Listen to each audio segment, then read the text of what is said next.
साथियों, मेरी आवाज जहां तक पहुंच रही है, आप तमाम आदरणीय बुजुर्गों का, माताओं बहनों का, किसान मजदूर भाइयों का, दुकानदार साथियों का, मेहनत मजूरी करके, ठेला रिक्शा चला करके, खेतों में खून पसीना बहा करके अपने परिवार का भरण पोषण करने वाले बखरी विधानसभा के, गढ़पुरा के आप तमाम निवासियों का मैं क्रांतिकारी इस्तकबाल करता हूं, आपका हार्दिक अभिनंदन करता हूं।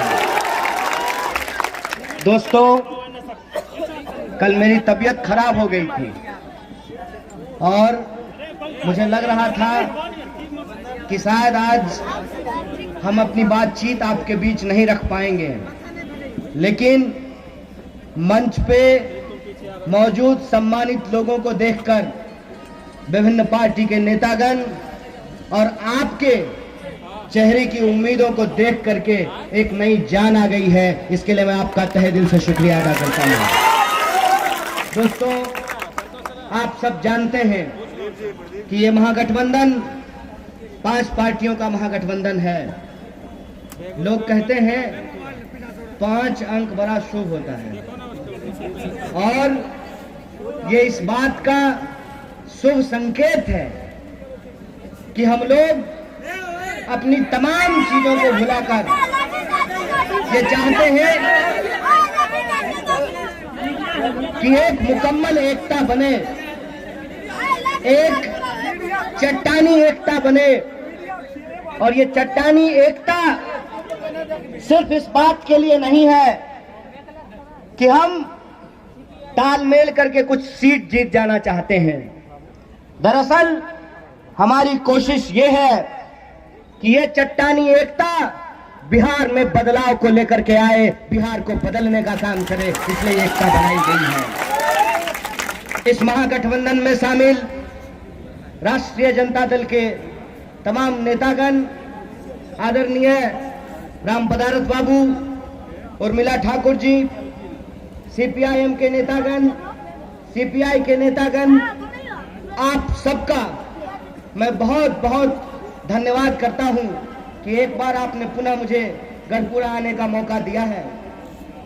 और विशेष रूप से मैं आप तमाम लोगों से ये आग्रह करता हूं, ये उम्मीद करता हूं कि आप सब लोग अगर बिहार का सरकार बदलना चाहते हैं, आप चाहते हैं कि इस राज्य को आगे बढ़ाने के लिए युवाओं की शक्ति की जरूरत है, युवाओं के जोश की जरूरत है, तो मैं आप तमाम लोगों से भी आग्रह करता हूं कि इस बार चेहरा नहीं देखिए, इस बार छाप नहीं देखिए, इस बार 5 पार्टियों का छाप एक ही है। ये हमारे लिए सिर्फ चुनाव नहीं है, हम बिहार में इसको आंदोलन के तौर पे देखते हैं कि ये सरकार हम बदलना चाहते हैं, एक नई सरकार बनाना चाहते हैं।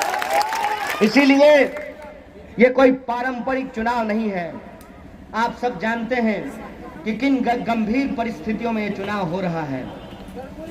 आप भूले नहीं होंगे कि जब पूरी दुनिया में एक महामारी आई जिसको कोरोना कहा गया, उस कोरोना को खत्म करने के लिए सरकार ने जो जो कहा, देश की जनता ने सब कुछ किया। थरिया बजेलो न, बॉल बतैलो न, भागले कोरोना। और देखिए कि इस लॉकडाउन के चलते रोजी रोजगार बंद हो गया, कल कारखाने बंद हो गए, हमारे आपके परिवार के सदस्य, उनको वापस आने के लिए बस ट्रेन नहीं था। आप नेशनल हाईवे पे जाते तो छोटे छोटे बच्चों के साथ पूरा परिवार हजारों किलोमीटर चल करके बिहार वापस आया।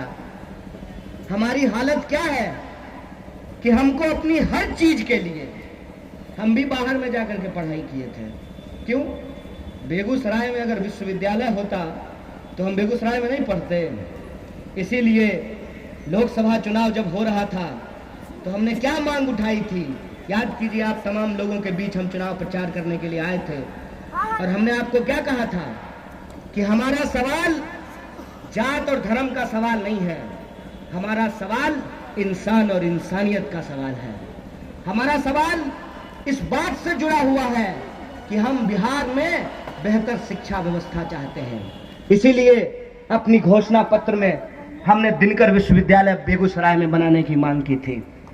याद कीजिए कि हम उस वक्त भी कहते थे और आज भी कह रहे हैं कि पढ़ने के लिए बाहर जाना पड़ेगा, इलाज कराने के लिए बाहर जाना पड़ेगा। क्यों? हमारे जिले में अगर एम्स जैसा अस्पताल होता तो वैशाली एक्सप्रेस में टिकट कटा करके दिल्ली जाना पड़ता इलाज कराने के लिए। याद कीजिए कि आपको पढ़ने के लिए, इलाज कराने के लिए और रोजी रोजगार के लिए अपना घर परिवार छोड़ करके जाना पड़ता है। अभी तो लॉकडाउन था, हजारों लोग, लाखों लोग वापिस बिहार लौट करके आए और उनके दिल में क्या दर्द था कि अगर काम मिल जाता, अगर व्यवस्था हो जाती की है रहे हैं। 9वीं का दिल्ली बम्बई कलकत्ता रहे का, 10वीं दिल्ली बम्बई कलकत्ता रहे का, ईद बकरीद दिल्ली कलकत्ता बम्बई रहे का। माए बाप जोड़ लोग नहीं दुर्गा मनाते हैं, माए बाप जोड़ लोग नहीं ईद से सेवैयाँ खाते हैं। क्यों हमको घर परिवार छोड़ करके जाना पड़ता है? क्योंकि रोजी रोजगार नहीं है। और देखिए हमारी हालत कि जब बंद हो गए कल कारखाने, लोग वापस लौट करके आए और यहाँ इंतजार किए कि शायद कुछ होगा। दूर से वो भी सुनते थे, विकास का बड़ा बड़ा पोस्टर लगता है, सुशासन के बड़े बड़े दावे किए जाते हैं। जब वापस लौट करके आए तो उनको यह बात का एहसास हो गया कि विकास का इंजन, उसका इंजन फेल हो गया है, उसका मोबिल पलटी करने का जरूरत है। इस बात कहते हैं ना लोग कि तावा पे रखा हुआ रोटी को भी नहीं पलटिएगा तो रोटी जल जाता है। रोटी बनाए होंगे ना, माँ जो है घर में रोटी बनाती है ना, घर में पिताजी रोटी बनाए होंगे कभी, तो बिना पलटे जो है रोटी भी जल जाता है। और जो वादे हमसे किए गए थे उसकी हकीकत लोगों के सामने आ गया। क्या थी हकीकत? कि कोई क्वारंटाइन सेंटर नहीं था। सरकार ने कहा कि हमारे पास खिलाने के लिए अनाज नहीं है, आपके पास उड़ाने के लिए हेलीकॉप्टर है, लेकिन खिलाने के लिए अनाज नहीं है। और अस्पतालों की हालत यह थी कि एक बेड पे लाश पड़ी हुई है और दूसरा इंसान जो जिंदा है अपनी जिंदगी और मौत से जूझ रहा है, पानी का बोतल हाथ में पकड़े हुए हैं। ये तस्वीर आपने देखी थी कि नहीं देखी थी? पूरा बिहार को पूरा देश देख रहा है कि कोरोना के इस दौर में, लॉकडाउन के इस दौर में सरकार ने जो हमारे साथ छलावा किया, विकास और सुशासन के नाम पे जो हमारे साथ धोखा किया, क्या बिहार की जनता उसको पटकनी देती है कि नहीं देती है? बोलिए, दीजिएगा कि नहीं दीजिएगा? अब की बार बदलाव जरूरी है और इस बार इसीलिए हमारा संकल्प है कि सीट की संख्या हम नहीं देख रहे हैं, किस पार्टी को कितना सीट मिला, ये नहीं देख रहे हैं कि नेता कौन बनेंगे, ये देख रहे हैं कि बिहार की जनता के लिए नीति क्या बनेगी। उस बात के लिए हम लोग संघर्ष कर रहे हैं। और इसीलिए माननीय प्रधानमंत्री जब आए बिहार तो फिर से हम लोगों को कश्मीर ले जाने का प्रयास कर रहे थे। ऐसा है, कश्मीर से ही तो पैदल चल करके बिहार आए थे जब रोजी रोजगार बंद हो गया तो। और वही पंजाब, हरियाणा, दिल्ली, उत्तर प्रदेश होते हुए बिहार आए थे। उत्तर प्रदेश के मुख्यमंत्री जी आए और बड़ा बड़ा भाषण दे करके गए। एक कहावत है ना, अपन उपाय ने सूरदास बरतो।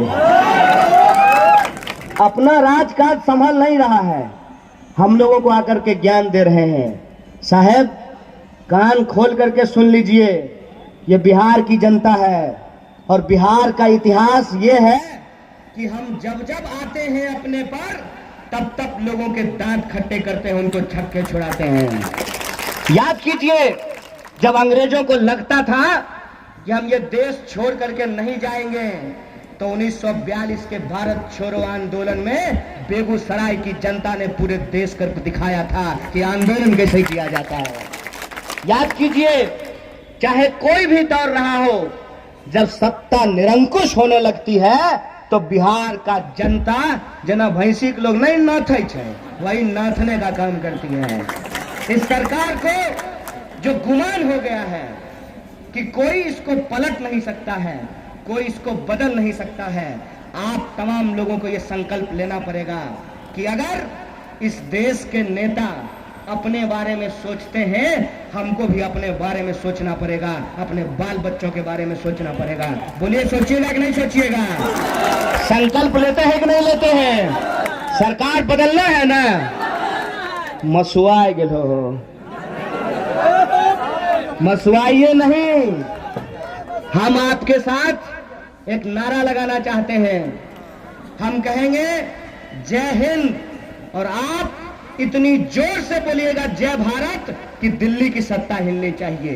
बोलिए, हिलेगी कि नहीं हिलेगी? जय हिंद, जय हिंद। हम कहेंगे जय बिहार, आप कहिएगा तय महागठबंधन। जय बिहार, जय बिहार। यह बिहार के मान सम्मान की लड़ाई है, और हमारा मान सम्मान ये कहता है कि अगर आप हमसे धोखा कीजिएगा तो आपको सबक सिखाने का यही मौका है। इप्टा एक गाना गाती है, फिर आया वो वक्त पुराना, सबको सबक सिखाएंगे, हंसुआ बाल पे बटन दबाकर अपना वोट गिराएंगे। ये बात आपको अपने दिमाग में रखना होगा। जब आप 3 तारीख को मतदान करने के लिए जाइएगा तो 1 मिनट खड़ा होकर के सोचिएगा कि हम ये मतदान क्यों कर रहे हैं। हम ये मतदान उनके लिए कर रहे हैं जिनके माँ बाप लॉकडाउन में पैदल चलते हुए, जिनके पैर में छाले पड़ गए, उनके पक्ष में हम लोग मतदान करेंगे। जब आप 3 तारीख को मतदान करने के लिए जाइएगा तो आप सोचिएगा कि हमारे बच्चे जो इंजीनियरिंग करके, ITI करके, पॉलिटेक्निक करके, BA करके, BSc करके, MA करके, PhD करके अपनी डिग्री लेकर के नौकरियों का इंतजार कर रहे हैं, उनके भविष्य के लिए मतदान कीजिएगा।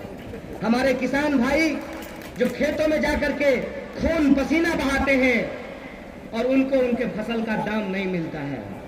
एक उदाहरण सोच करके देखिए, आपका मकई का न्यूनतम समर्थन मूल्य आपको नहीं मिलेगा, लेकिन आपके मकई से जो मकई का उजड़ का लावा होता है ना, अंग्रेजी में उसको पॉपकॉर्न कहते हैं। वही सिनेमा हॉल में जब आप पॉपकॉर्न खाइएगा तो 250 रुपया का पैकेट मिलता है, 5 ग्राम। लेज का चिप्स का पैकेट देखे हैं, ऊपर से फुला रहता है, अंदर में 4 गो चिप्स रहता है। वही ये सरकार है, वही ये सरकार है कि आपसे आपके चीजों को सस्ता लेती है और आपको आपके जीवन की जरूरत की चीजें महंगा देती है। ये व्यवस्था हम बदलना चाहते हैं। वो चाहते हैं कि फिर से हिंदू मुसलमान करें, हम कहते हैं कि हिंदू मुसलमान नहीं होने देंगे। आप इधर उधर की बात कीजिए, आप धर्म के नाम पर, जात के नाम पर लोगों की लड़ाने की कोशिश कीजिए, हम रोजगार के नाम पर लोगों को इकट्ठा करके दिखाएंगे। ये सवाल हमारे सामने है। इसीलिए हमारा जो संकल्प पत्र तैयार हुआ है, वो 5 पार्टियों का जो घोषणा पत्र है, उस घोषणा पत्र का जो मजमून है, उसकी जो मूल बात है, उसको ही संकल्प पत्र में शामिल किया गया है। और हमारा संकल्प जो सबसे बड़ा है कि हम बिहार के नौजवानों को रोजगार देना चाहते हैं। हम चाहते हैं कि बिहार के किसानों को उनके फसल का दाम दिया जाए। हम चाहते हैं कि समान काम का समान वेतन लागू किया जाए। आए हो एक स्कूल में, स्कूल है एक स्कूल में एक छत के भीतर 2 तरह के मास्टर साहब को कौन जरूरी, दुनू गणिते पढ़ाई रहलखिन है। एगो के मिलते 70,000, एगो के मिलते 60,000। ये अन्याय है कि नहीं है? और यही हम चाहते हैं कि शिक्षकों को समान काम का समान वेतन मिले। आज हमारे घर पर सुबह सुबह जो वित्त रहित स्कूल और कॉलेज हैं, उसके शिक्षकों का और उनके कर्मचारियों के संघ के लोग मिलने के लिए आए। उन्होंने कहा कि पूरे बिहार में हम हजारों शिक्षक हैं, हम हजारों शिक्षक महागठबंधन के पक्ष में एक कार्यकर्ता की तरह इस सरकार को बदलने के लिए काम करना चाहते हैं। हम आपसे वादा चाहते हैं कि हम वित्त रहित शिक्षकों का भी मुद्दा उठाया जाए। हमने कहा कि मौका दीजिए, अवसर दीजिए, गाड़ी चलवे देहो तब न पता चलता ड्राइवर बढ़िया अच्छी कि नहीं। गाड़ी चलवाइए नहीं तो तब कहे छो केना चलते। अरे हर काम को तो कोई ना कोई जीवन में पहली बार करता है ना। ऐसा तो नहीं है ना कि मुख्यमंत्री और प्रधानमंत्री माइक पेटे से मुख्यमंत्री प्रधानमंत्री बन के आए। ऐसा तो नहीं है ना भाई, कोई काम करने से ही तो होता है। हम लोगों को स्कूल में पढ़ाया जाता था, करत करत अभ्यास के जरमति होत सुजान, रसरी आवत जात के सिल पर पड़त निशान। जब कोमल घरे के रखने से कठोर पत्थर पर निशान हो सकता है तो हम लोग कोई हवाई आदमी थोड़ी है। जीवन के अनुभव से ये सीखे हैं, किताब में कोई गरीबी थोड़ी पढ़े हैं। जब हमारी ही यूनिवर्सिटी की पढ़ी हुई माननीय मंत्री साहिबा कह रही थी कि पूरे बिहार को फ्री वैक्सीन देंगे, तो हमको अपना दिन याद आ गया।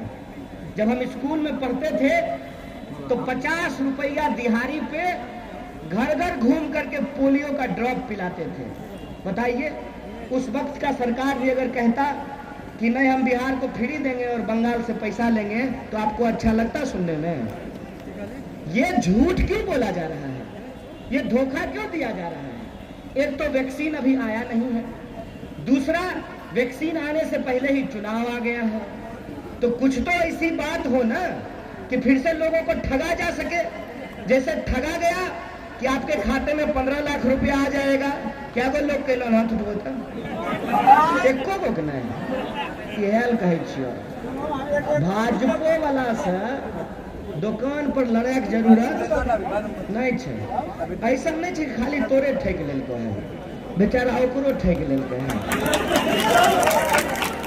ओकरा कही हो यारवा रहबै ज्वारे साथ चाय पी रहलिए हैं, साथे जेबे एजा से बेगूसराय वह टाटा में लटक के आपस में लड़ा कौन जरूरी। और ये बात मैं जोर दे करके आपको कहना चाहता हूँ, कुछ हमारे साथी बदलाव की उम्मीद में जोश से लबरेज हैं। मैं आपके जोश को सलाम करता हूँ और सरकार के प्रति गुस्सा भी स्वाभाविक है। अगर हम ही आज जो है लंबा लंबा भाषण दे दें और कल को सरकार बने तो अपना ही संकल्प पत्र अगर हम भूल जाएं तो हमको भी गाली पड़ेगी। ये बहुत स्वाभाविक बात है। लोकतंत्र में असली मालिक जनता है और जनता के सवालों को जो सरकार पूरा नहीं करेगी, चाहे ये सरकार हो या वो सरकार हो, तो उसके प्रति गुस्सा होना स्वाभाविक है। लेकिन गुस्सा का ये कतई मतलब नहीं है कि हम अपने जोश का इस्तेमाल कहीं और कर दें, जोश में होश खो दें। जोश में होश खोने की जरूरत नहीं है। मैंने कई जगह ये घटनाएं देखी कि सत्ता पक्ष के नेताओं के साथ धक्का मुक्की हो रहा है, स्वाभाविक बात है। लेकिन उनके साथ क्या धक्का मुक्की करेंगे? उनका बेचारा का क्या वैल्यू है? विधायक सबके ना, एगो चौकीदारों इतना वैल्यू नहीं बचले है। हम सच बात बता रहे हैं आपको। विधायक अगर फोन करे थाना प्रभारी को, कहेगा रखिए बाद में बात करेंगे। ये हम थाना प्रभारी का बात बोल रहे हैं। डीएम को तो छोड़ दीजिए, एसपी को तो छोड़ दीजिए, डीजीपी को तो छोड़ दीजिए। ऐसा क्यों हुआ है?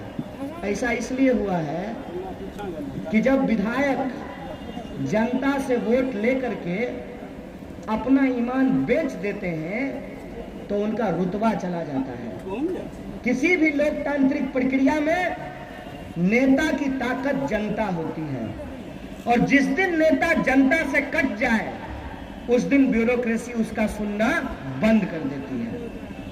और यही स्थिति आज जनप्रतिनिधियों की हुई है, क्योंकि नेता को जनता अपने आंख से देख रही है कि कैसे हम वोट देते हैं और चुन करके जब जाता है तो पटना पहुंच करके, दिल्ली पहुंच करके कोना कोना खेलना शुरू कर देता है।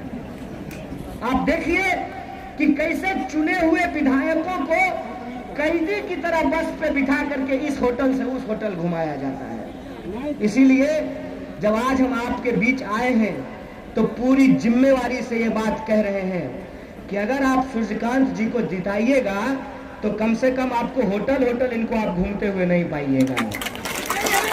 किसी भी पार्टी के पास, किसी भी संगठन के पास, किसी भी खाते में इतना पैसा नहीं जमा हुआ है कि लाल झंडे के सिपाही के ईमान को खरीद ले। इसीलिए हम आपसे दावा करने के लिए आए हैं कि ये दोहरी चुनौती है।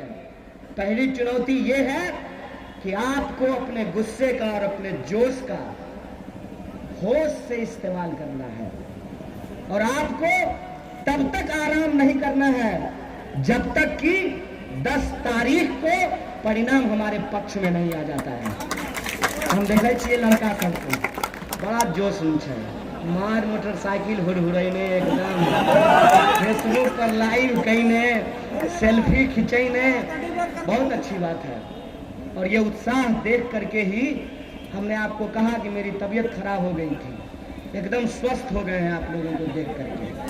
तो ये जोश आप रखिए, लेकिन एक बात याद रखिएगा, चुनाव कई बार युद्ध की तरह होती है।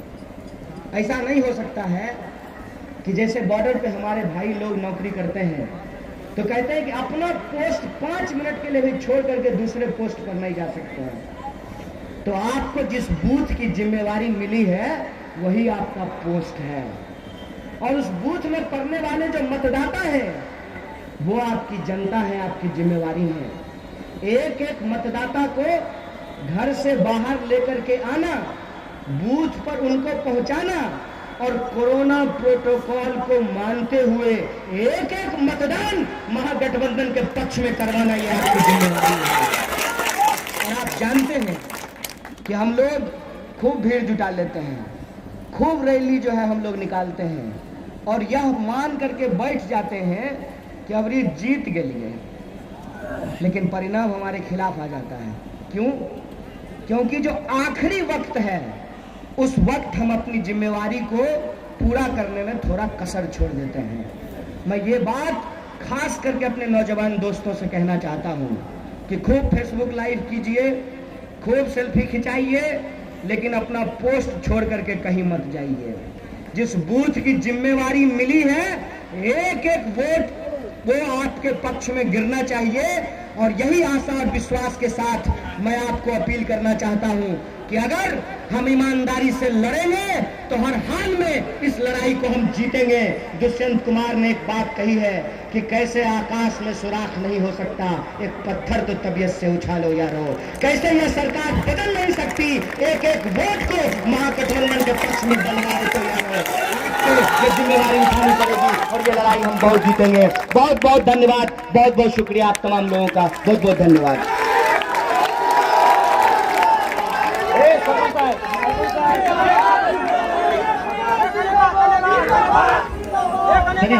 हाथ उठा करके जरा सा आशीर्वाद, हाथ उठा करके